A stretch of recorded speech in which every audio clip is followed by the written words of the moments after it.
Hello everyone and welcome to something rather quite different. It goes without saying that the vehicle in front of me now is quite unique in the market. What we're looking at by legal definition is a three-wheeled motorcycle here in Canada. This is the Can-Am Ryker.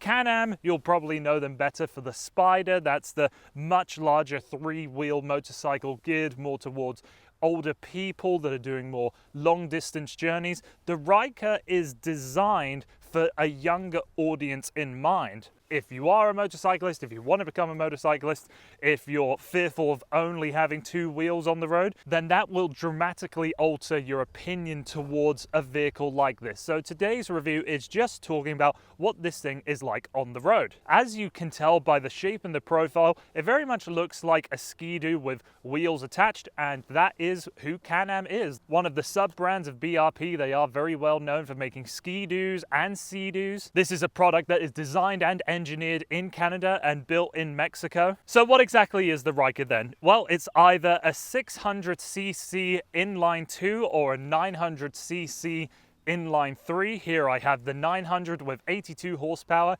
and 58 pound-feet of torque. It weighs about 616 pounds. It has a CVT with forward and reverse. So just a twist and go throttle. There is no manual offered, and there's unlikely to be a manual offered for this vehicle, and a single brake pedal that uses the brake discs on all three wheels simultaneously. And there's a lot of customization with this Ryker, so if you woke up one morning and said you didn't like yellow, you just need to take a screwdriver to it, go to the Can-Am store and replace it with whatever color you can think of. If you want a single seat setup back here, or you want a luggage compartment, that's all available, or an accessory that you can add later on in your ownership life. So I think that lays down enough of a foundation with this Ryker. So let's start it up, get on the road, and I'll share with you all my thoughts that I have towards this three-wheeled motorcycle. So everything about the Can-Am is a little bit strange, including this key. This is really how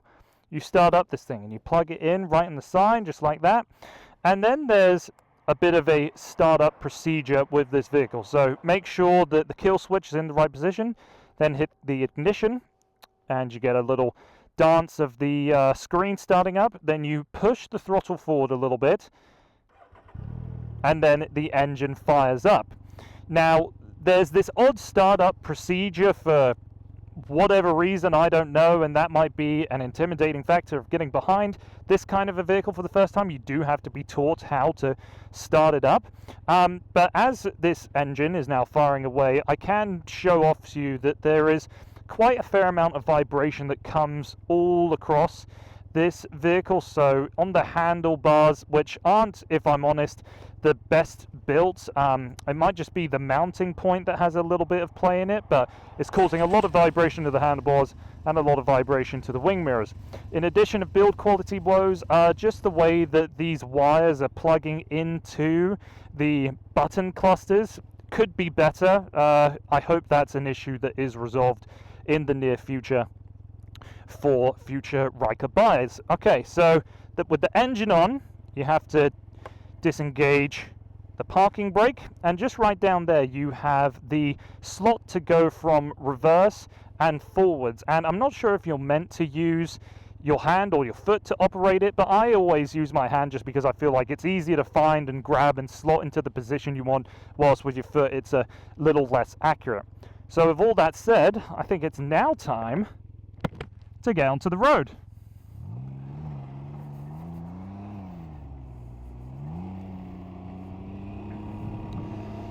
So as the Ryker has a CVT, what that means from your first experience is that it feels quite brutal. It's uncouth, and because you have to balance that clutch engaging, there's this kind of horrible head bobbing sensation when you first get onto the Can-Am. And my first experience with interacting with this vehicle was moving it around in the driveway, you know, just moving 5 feet to the left and to the right to face it in the right direction, and it didn't feel put together right. It was a little bit intimidating, but I promise you that after just spending 2-3 minutes on the open road, you build up that muscle memory that you need in your hand and your wrist to get a smooth launch off of the line. And after literally the second time riding, I felt confident. That was no longer an issue for me. Now, as I mentioned, we have the 900cc inline 3 Rotax engine that Can-Am and BRP uses in their off-road recreational vehicles and in their marine vehicles too. It's a decent engine in the way that it delivers power and interacts with this transmission. I mean, let me just demonstrate something for you now, because I'm going at 50 kilometers an hour and I'm just going to pull back hard on the throttle. That was maybe a second and a half and being wide open, and I went from 50 to 80 just like that. It is honestly quite thrilling, and it's my favorite part about this Can-Am is that it just feels so quick. You also do have a couple of driving modes with the Ryker. You have normal, sport, and eco. And eco might be a good mode for new beginners as it numbs the throttle a little bit, and with that it is meant to improve fuel economy, but it just numbs the response of the throttle enough where if you have absolutely no experience on a vehicle like this, it will feel calmer and smoother. And then with sport mode, intriguingly, it will disengage the traction control for the rear wheel. So if you want to step out of line, you really can do that. And you can burn a little bit of rubber if you want to as well, but the safety systems with the anti-locking brakes will intervene long before you get yourself into any serious trouble. So a little bit of tomfoolery, but nothing too serious that you could actually cause some serious injury to yourself, or at least I hope not. So although the engine and the transmission are quick to react and they deliver a fair amount of thrills, the engine does feel quite utilitarian. There's nothing really to describe about the engine note or the exhaust note. It is just a metallic whining noise, if I'm honest. And even though there was that fair amount of vibration when you were at idle, at speed, the handlebars are perfectly smooth and there is absolutely no distortion in the wing mirrors. Now, obviously, being a three-wheeled motorcycle, it doesn't act like a normal motorcycle. You don't shift your weight side to side to try and influence the steering angle. You really do turn by using the handlebars. And much like a go-kart, when you're at idle or very slow speed, it feels very heavy. It feels like you won't be able to control it at higher speed. But of course, you add a little bit of forward momentum, and there is now this nimbleness to the Ryker.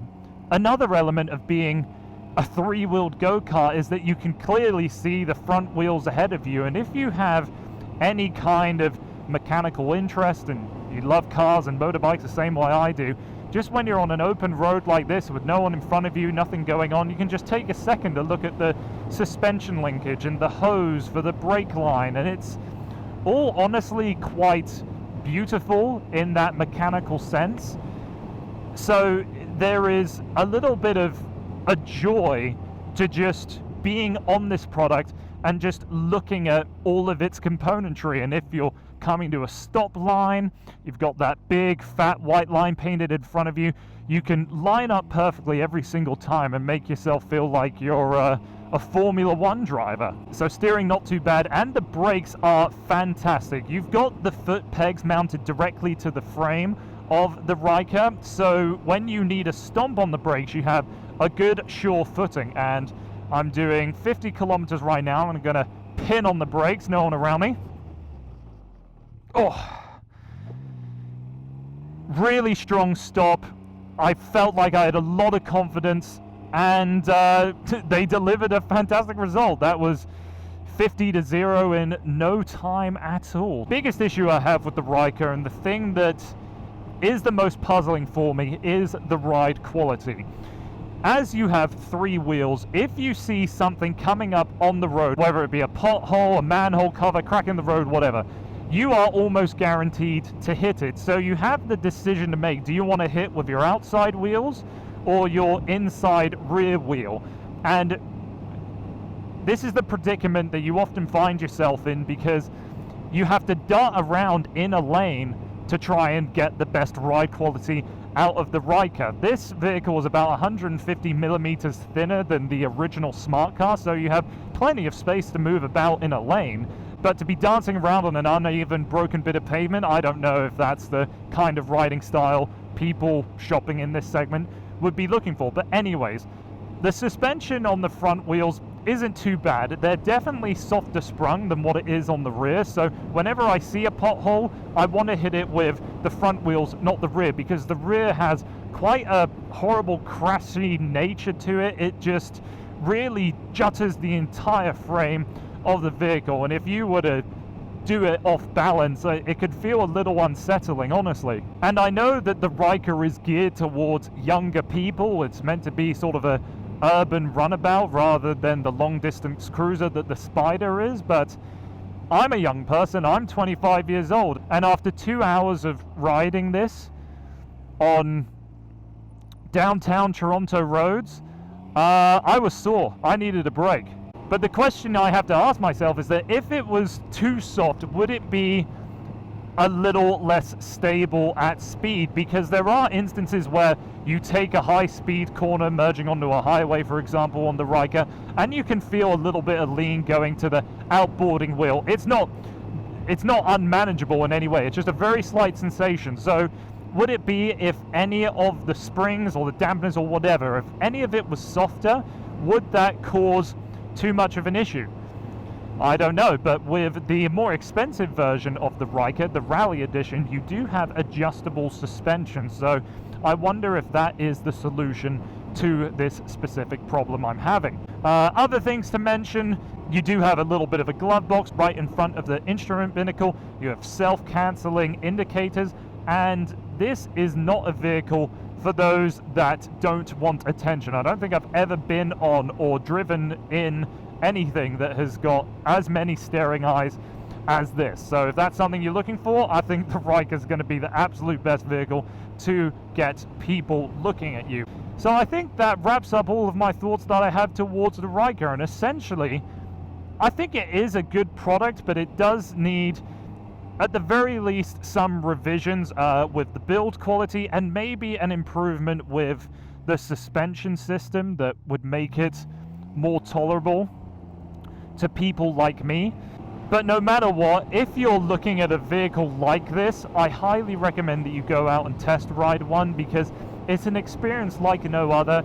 Yes, Can-Am is very much alone in this segment, but if there's a small collection of people that want a vehicle like this, then they've got 100% of the market cornered. So give it a go, see what you think.